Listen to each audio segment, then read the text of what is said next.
কবে অবসর নেবেন ধোনি, কানাঘুষার ব্যাপারে খোলাসা করলেন প্রধান নির্বাচক। সবাইকে গল্প কথা ইউটিউব চ্যানেলে স্বাগতম।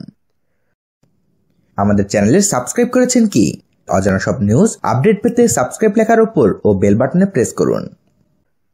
মহেন্দ্র সিং ধোনিকে নিয়ে কথা উঠলেই সবাই এক বাক্যে বলে দেন দলে তার প্রয়োজনীয়তার কথা।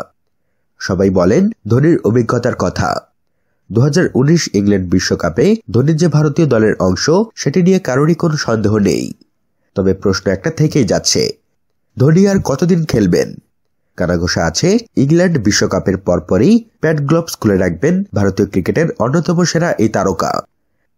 নিজের ভবিষ্যৎ পরিকল্পনা নিয়ে কখনোই কোনো কথা বলেননি ধোনি।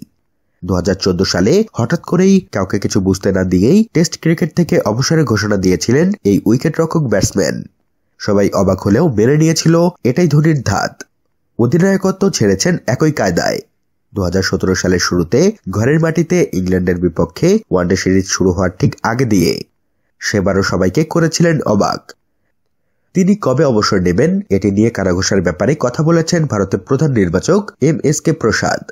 তিনি অবশ্য জানিয়ে দিয়েছেন বিশ্বকাপের আগে এ ব্যাপারটি নিয়ে ধোনির সঙ্গে তিনি কোনো কথাই বলবেন না। কেন বলবেন না তাও বলেছেন তিনি।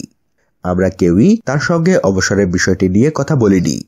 বিশ্বকাপের মতো একটি বড় টুর্নামেন্টের আগে এ সংক্রান্ত ব্যাপারে আলাপ আলোচনাটা ঠিকও নয়।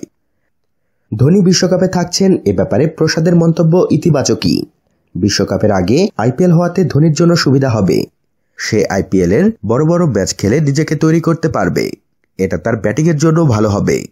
আমি মনে করি ধোনি যত ম্যাচ খেলবে সেগুলো তাকে উপকৃতই করবে। অস্ট্রেলিয়া ও নিউজিল্যান্ড সফরে আমি তার ব্যাটিং নিয়ে সন্তুষ্ট। তো বন্ধুরা, এ বিষয়ে আপনাদের মতামত জানিয়ে দিন আমাদের কমেন্ট বক্সে। সবশেষে ভিডিওটিতে লাইক ও শেয়ার দিয়ে আমাদের সাথেই থাকুন। ধন্যবাদ।